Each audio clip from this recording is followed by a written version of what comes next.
So guys, I will have my grocery for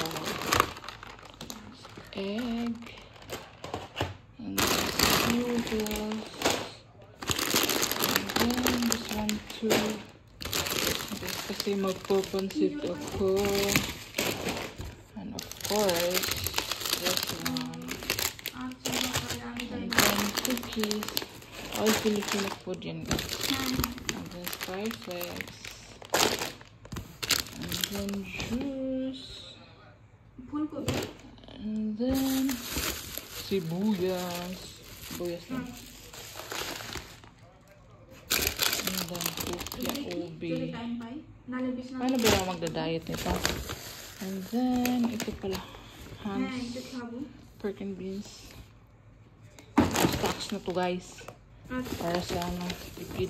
Tapos ito na naman. Kalihim bread. Smurfer bread.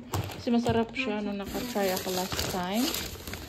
And then patis or soy sauce. And then of course hindi mawawala ang baboy. And then ano pa ba ito? Ito paa ng manok. And then ito tainga ng baka, baboy. And then another this one baboy. O diba?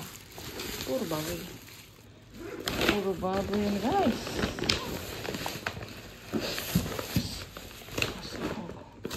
So tingnan nyo. Ayan siya. Ayan. Ito mahal itong itlog na pula. What we have to do is nothing. Wala kang magawa dyan. Hindi ka bumili. Wala kang makain. So, yun siya guys. Diba?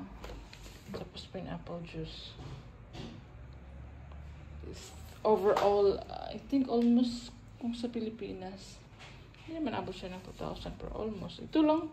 Ang kukunti lang, diba? Yun na yan guys. So, that's all.